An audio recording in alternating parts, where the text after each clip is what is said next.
Okay, so can everybody hear me? We're about to get started. Um, so today our topic is going to be on graduate and professional school search, as many of you may be preparing to look and see what graduate opportunities there are. Um, just know that graduate school is a commitment. So graduate school isn't essentially for everyone. Know that it does take time, it takes money, and it also takes 100% of your commitment. So by asking yourself questions like, why are you going to graduate school and why attending graduate school, will it get closer to your end goal? Knowing these ahead of time, I think will save you a lot of relief in the end. And then some of the other questions to consider, how might graduate school affect your career plans? Or will a graduate degree enhance or narrow my employment prospects?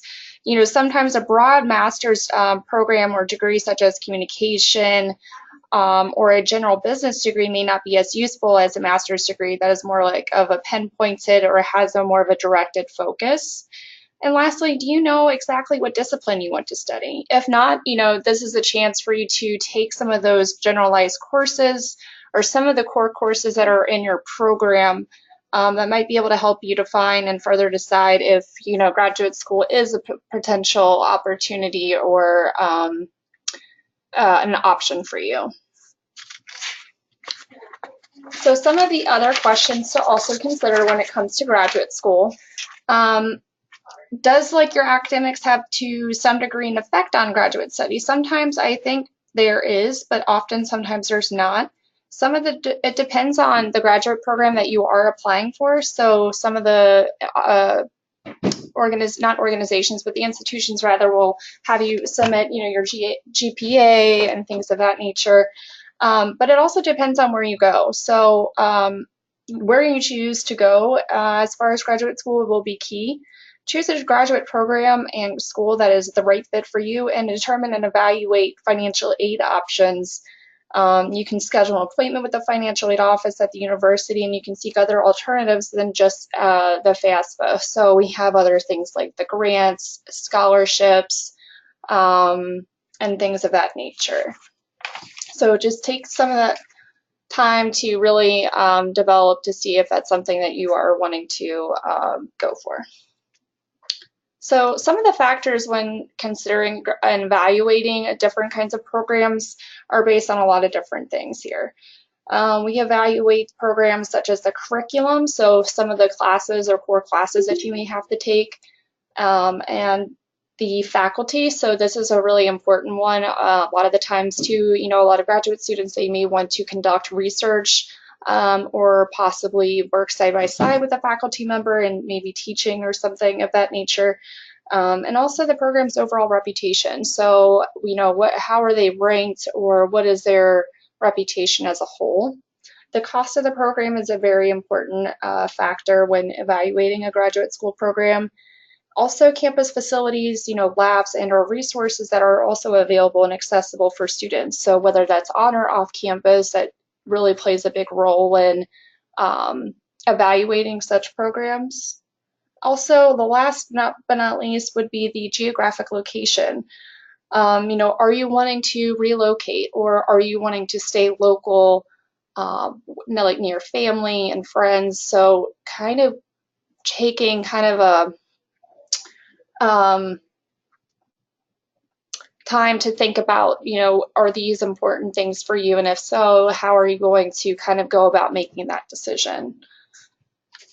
So let's get into the types of different professional programs that we do offer. So both graduate and professional schools, so those are two totally different types. So some of the graduate programs or types of graduate programs you guys may have heard of before would be like an MBA, which is the Master's of Business Administration, an MS, which is the Master's of Science, and MA, Master of Arts.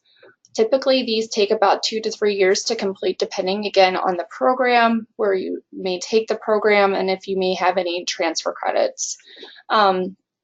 Professional school programs, and this often can kind of divvy up between the PhD or SID, at a doctorate level, which, again, on the next slide, I talk about how long that would typically take to complete. And then more often than not, a lot of the students here at NSU, they often go into a pre-health program, whether that's off to medical school, dental school, pharmacy, or even physical therapy. So as I was mentioning before, the duration of your program will often depend on the career path and the job market that you plan to take. But again, a master's typically is, on average, can be completed within a 2 year, 3 time frame. And a PhD can often be completed within 4 to 6, depending on if you are going full-time, part-time, things of that nature. Again, the pre-health programs, medical schools, often 4 years. And then the residency, depending on what specialty you would like to go in, you can be in there between anywhere 3 to 5 years. And then dental school, again, another pre-health program that we have a lot of students in, 4 years.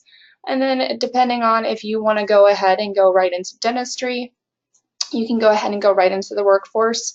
Or if you want to be like a specialty, like an orthodontist or something like that, that would be something that you would need to go and do a residency for. So from your freshman to senior year, some of the things that you kind of want to take into consideration would be, for, if you're planning on going into medical school, taking the MCAT the summer before. So taking it a summer in advance would be of importance. And as your senior year, application and test scores should have been submitted to each institution. So ensuring that everything has been submitted, if you needed time to take an extra, take the test again, that would be something you want to take into consideration, because sometimes often students don't do that great on the first time around that they do take their MCATs. So allowing yourself enough time to apply for the next time that they do offer to take the MCAT would be necessary. So some of here are the basic building blocks to both graduate and professional schools. So first is to apply. So whether you're a degree seeking, or we also have like the graduate certificate applications, creating an account under each of those kind of portals or application processes that you wish to submit. The second would be to submit all the required documents that are requested from admissions. And once those are completed, they will have kind of an admissions panel review. Once all of your documents are under the review of admissions, they will be based on everything that you have submitted, and based on that, they will then kind of decide whether or not you will be a potential or a candidate for their particular program. So allowing them a couple weeks in advance to kind of make that decision. So some of the admissions tests that you guys have probably either taken or plan to take in order to get into a graduate program are some up here at the very top. So we have the GRE, GMAT, MCAT, and the LSAT. So reviewing your institution's requirements for entrance exams are going to be key, because again, you need to allow yourself enough time. Try not to procrastinate and wait until the very end to try to get this in and get a good score. Because sometimes, often than not, for the LSAT, I know for the MCAT, you have to have a certain score in order to get in. But some of the other following pre-health program exams that are often needed to get in, would be like the DAT, the OAT, the PCAT, and the VCAT. So just making sure you have the necessary notes going in of what is needed and what scores you need in order to get in are key. Next, we have the benefit to obtaining a graduate degree. So it can often drastically decrease unemployment rate percentages. So we have a little picture here on the right side. And it's often been said that the earnings are much higher than those who may only have a bachelor's degree. So whether or not to pursue or a graduate degree, I know for a fact it will make you and have a competitive edge in the workplace. So again, this is just something to kind of go back over, but this was a source from the Bureau of Labor Statistics. So one of the first things I recommend students to do is maybe create an Excel spreadsheet and to get organized. Some of the things that I would highlight in some of your the spreadsheet itself would be things of universities and programs you've applied to, who their point of contact is in the department or somebody that you are reaching out to, what program again like you're applying for, and then what entrance exams are required. And you may also want to include the deadline of each application, so that way you can kind of cross off certain things that you've already done and kind of can keep that consistent.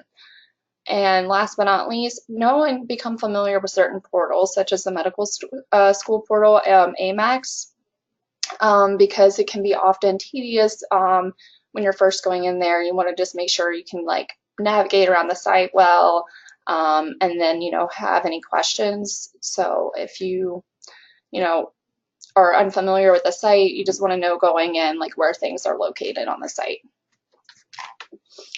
This is just a brief college checklist. I know that there may be some things that are not listed on here that the admissions office may be asking for. So just double check, make sure that you have everything in line. Again, this would be another time where creating a spreadsheet would become very handy, and just making sure that you're including everything that they may be listing. Deciding on a school.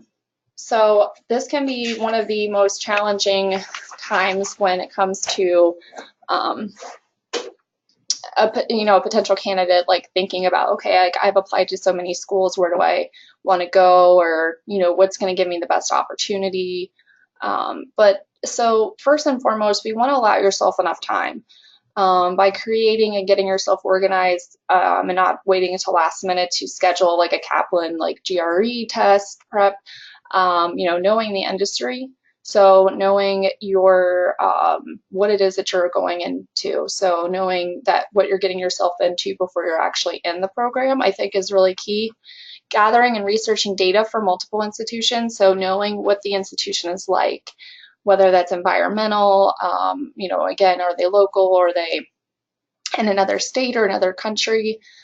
Discuss these options with the admissions office, so being able to kind of pick their brain and talk about like some things that maybe the institution would want you to know if you were pulled in from an interview. Visiting the campus is one of the most eye-opening things I think a student can possibly do. So going and visiting the campus, meeting new people, networking, connecting with others.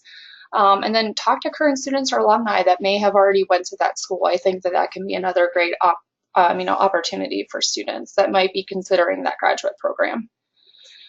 More often than not, it's not the end-all be-all. Some of alternatives to graduate school, you may not get in the first time around.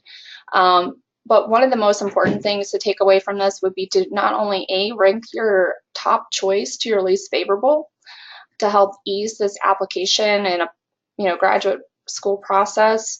If you're not accepted into a program, you might consider taking a gap year to gain further experience, whether that's through shadowing, interning, before applying for the following year. And then oftentimes, a lot of students, they would like to go to medical school, but maybe they don't have the necessary grades or anything like that. So sometimes even pursuing something in public health or becoming a PA or an AA has the same lucrative benefits as one would with medical school. So just having those other options out there are very important. So here are some of the very well-known resources on campus that can maybe help you better decide on if graduate school or a program is right for you. Some of them which you will find are the academic advising office, so speaking with your academic advisor about things that are on your mind, things that you are thinking about pursuing. The career development, which can assist you with resume and or your personal statement documents for your application for medical or for graduate school. But we also help even with the secondary essays for medical school. the Writing Center, financial aid, as well as admissions. And like I said, again, admissions can be a key point of contact, especially when applying for a graduate program. They may be able to give you a deeper insight and answer any questions that you may have regarding that specific program.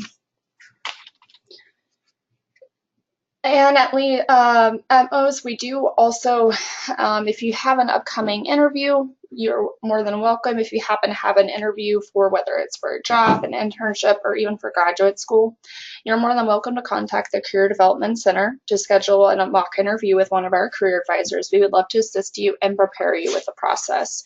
We're located on the first floor of the Horvitz Administration Building, and I have listed the number right ahead.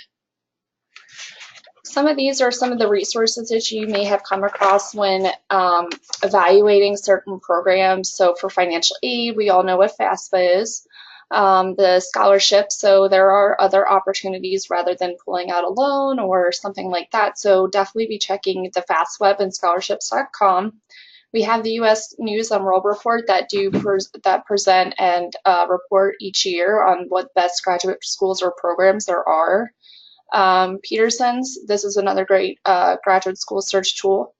Test prep for Princeton reviews, so these things can be like for your GMAT, your GRE. They can list certain test centers that are around you, and you can also plan a day and time to possibly not only do the test prep but also to take the test itself. And then for any biology students or students that may want to go into the medical field, Student Doctor Network is a great pre-professional resource, so I highly recommend that you check that out. And then the last two, the BLS, Bureau of Labor Statistics, and ONET is an occupational handbook. Again, these two are great sources to kind of further see, what the occupation is all about, what it is you'll be doing, and what the outlook may look like in that career. If you guys have any questions, you guys are more than welcome to feel free and write in the box, and I'll be able to answer any of those questions. But if you guys don't have anything, I would be more than happy to send this information to you guys in a email. So I'm going to kind of open it up to you guys. So if you have any questions, just feel free to write down in the little chat box.